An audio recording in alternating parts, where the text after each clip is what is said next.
Really fun now to kind of be in the reverse role where hopefully I can provide some advice or tips or even just share experiences I had, what worked for me, what didn't.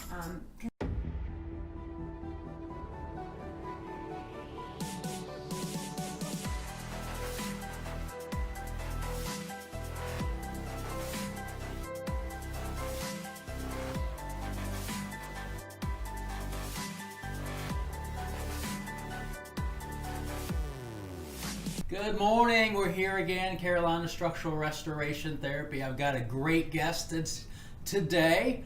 As you can see, I've got a lot of sunburn. I've been out at the track meets all weekend, Friday night and Saturday, just taking in that energy of all those kids running fast.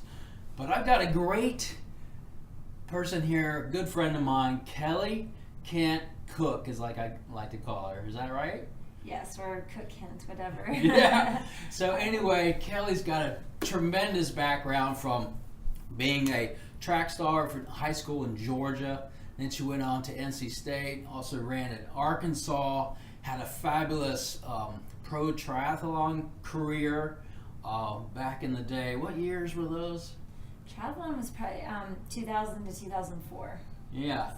Then I moved up here in South Carolina around 2006. And right after that, I moved here. We met at the pool, basically. Yeah. And she was actually, were you pregnant at that time? Maybe soon after. Yeah, but she was actually pregnant in the pool and kicking my butt in the pool. So we're going to ask her some questions. Talk to us. Let's go back in time a little bit about, how you made running so easy for you, and I think a lot of that happened to do with how you were very versed with your approach in high school. Well, I started running and swimming. I actually started with a swimming background, and I started that probably when I was 5 or 6, just summer league, and then started year round around 9 or 10. And then started running pretty much the same time. I just sort of got into it because my parents did road races and I wanted to run the fun runs when they were racing.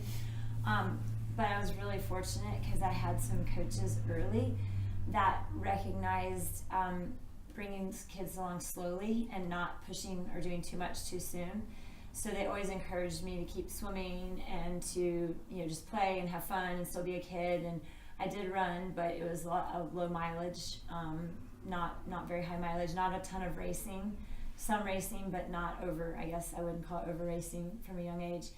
And so I feel like that did help set me up at least to still be enjoying it. Like today, I still absolutely love both sports and enjoy doing them because I feel like we didn't go too hard too soon.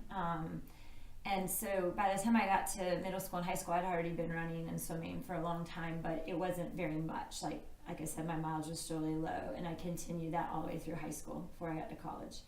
And I still, even with the low mileage, still had some injuries and things I had to work through. But to be honest, I can't imagine, given how low mileage I was and how careful my coaches were, I don't know, and I still had injuries.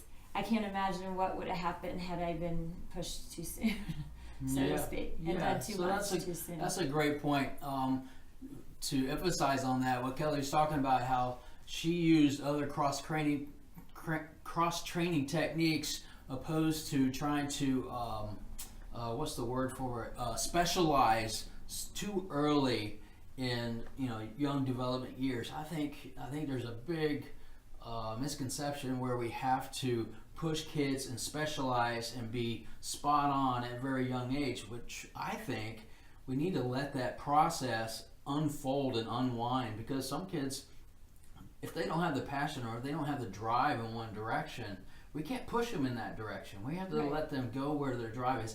And I know you have kids and you're allowing them to play and be who they are, and then as they weed those other sports out, finally they'll get, they'll funnel down into that specialized later in their late teens. Right. Also, what I love about you is there's so many kids that tend to reach out to you over the course of the year, and you're there to listen, give advice. Talk to me about how rewarding that is for you, because they're gravitating towards you from your history, and they can pick your brain. For me, that's been really fun because growing up, I had so many coaches, and many were coaches, but some were also just friends and people who had done sports and done running or swimming before, like when they were younger, that always helped me and gave me advice and helped me. And so it's really fun now to kind of be in the reverse role where hopefully I can provide some advice or tips or even just share experiences I had, what worked for me, what didn't, because everybody is different, but sometimes it still helps the kids to hear that, okay, I went through, if I tell them my experience, they know what I went through, and they can either see if that's something similar to what they might be going through now, or learn from it, learn from my mistakes, or take things that work for me and apply it.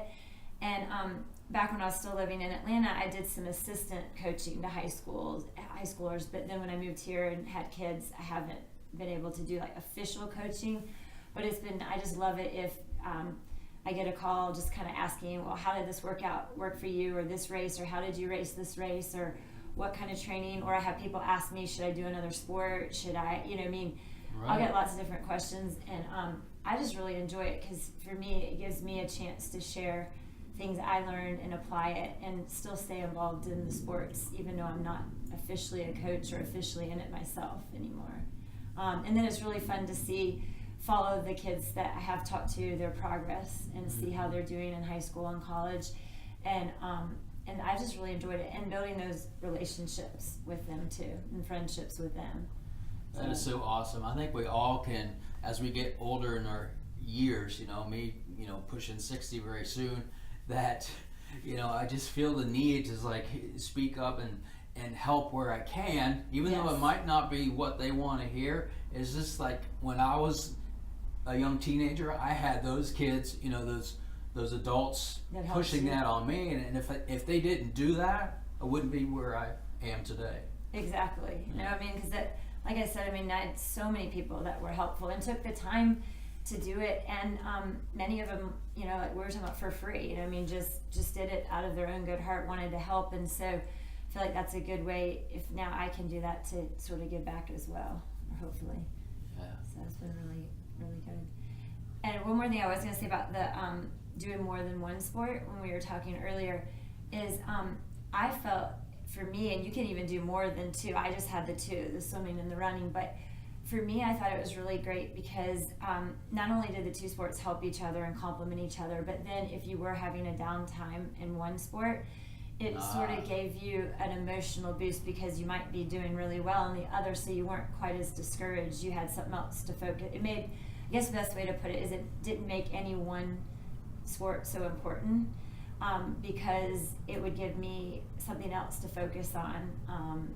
If one was having downtime, or if I was injured in running, I could go swim and get in the pool and not beat up my body on the ground. So I feel like that it helped physically, but it also helps like mentally too, just to have something else there. All right. So there you have it. Thank you, Kelly. Thank you. All right. We'll see you next time.